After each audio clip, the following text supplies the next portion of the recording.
উত্তাল হয়ে রয়েছে আজাদ কাশ্মীর। যে কোনো সময় স্বাধীনতার ডাক আসতে পারে।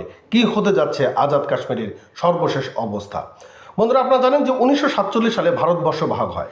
আর ভারতবর্ষ ভাগ হওয়ার সময় আজাদ কাশ্মীর এবং জম্মু কাশ্মীর দুটি পাকিস্তান এবং ভারতের মধ্যে ভাগ করে দিয়ে দেওয়া হয়।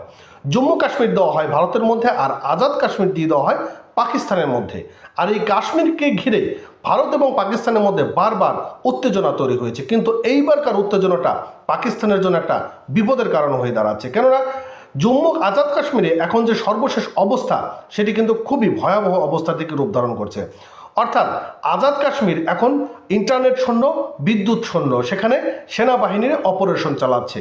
ইতিমধ্যেই এখন পাকিস্তান থেকে বলা হচ্ছে এটি নাকি ভারতের যে হয়েছে সেই এর একটি বড় চক্রান্ত। আসলে কি ভারতের চক্রান্তে এই আজাদ কাশ্মীর আজকের এই পরিস্থিতি হয়ে দাঁড়াচ্ছে?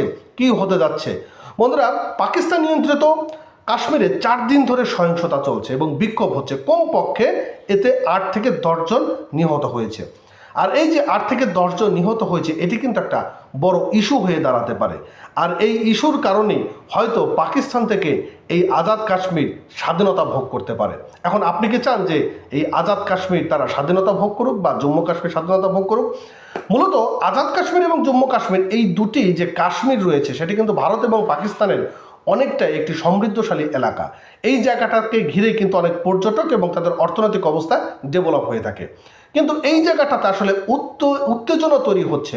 কেন উত্তেজনা তৈরি হচ্ছে? আমরা কালবেলা পত্রিকা থেকে একটু যদি জানার চেষ্টা করি, এখানে বলছে যে পাকিস্তান নিয়ন্ত্রিত কাশ্মীরে 4 দিন ধরে সহিংসতা বিক্ষোভ চলছে, তাতে কমপক্ষে 8 জন নিহত হয়েছে। এবং বৃহস্পতিবার পাকিস্তানের কর্মকর্তারা রয়টার্সের পক্ষ থেকে এমন তথ্যটি জানানো হয়েছে। আর সোমবার আঞ্চলিক রাজধানী মুজাফফরবাদের নিকটবর্তী শহরগুলো হাজার হাজার মানুষ জড়ো হয়েছেন।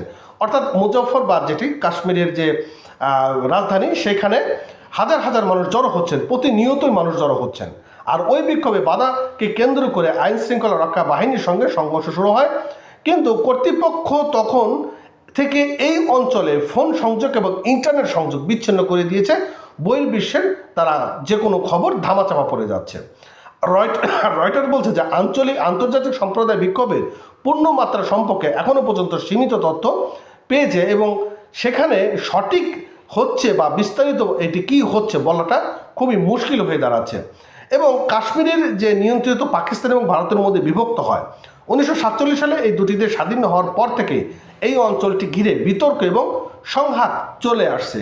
এবং মুজাফফরবাদের কিছু ছবি প্রকাশ করেছে রয়টার্স, এবং সেখানে দেখা যায় বুধবার একটি সেতুতে দাঙ্গা পুলিশের কাঁদানি গ্যাসে নিক্ষেপ করা হচ্ছে এবং সে সময় বেশ মারমুখী অবস্থান করেছে।